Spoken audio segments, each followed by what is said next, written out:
అస్మద్గురుభ్యో నమః. పవిత్ర వేదాలు, వాటికి ప్రమాణం ఒకటి చూస్తాము.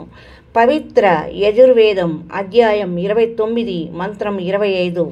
సమిద్ధో అద్య మనూషో దూరేణే దేవో దేవాన్యజసి జాతవేదః ఆచావహ మిత్రమహిశ్చికిత్వాన్ త్వం దూతః కవిరసి ప్రచేతాః. ఓం సమిద్ధో అద్య మనూషో దూరేణే దేవో దేవాన్యజసి జాతవేదః ఆచావహ మిత్రమహిశ్చికిత్వాన్ త్వం దూతః కవిరసి ప్రచేతాః అని 25వ మంత్రము యజుర్వేదము 29వ అధ్యాయంలో చెప్పబడింది.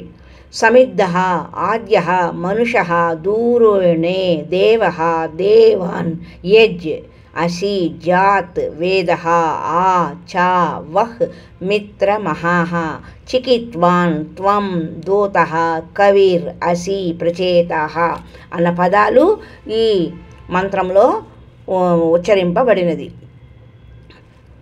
అద్య నేడు అనగా వర్తమానంలో, దురేణే శరీర రూప భవనంలో, దురాచారపూర్వకంగా, మనుషః అబద్ధపు పూజలలో లీనమైన మనసు గల వ్యక్తులకి, సమిద్ధః తగిలించబడిన అగ్ని అనగా శాస్త్ర విధిరహిత వర్తమాన పూజ ఏదైతే హానికరమైనది, అగ్ని కాల్చి భస్మం చేస్తుంది.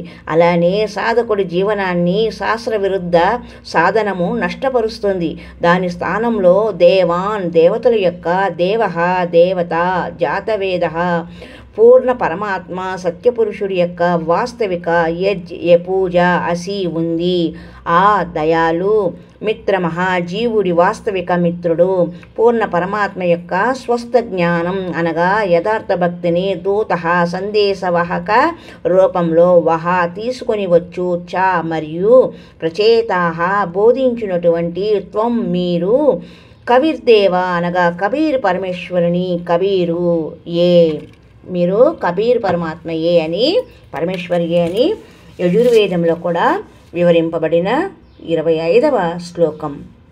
29వ అధ్యాయం 25వ శ్లోకంలో కబీరుని యొక్క ప్రస్తావన చెప్పబడింది.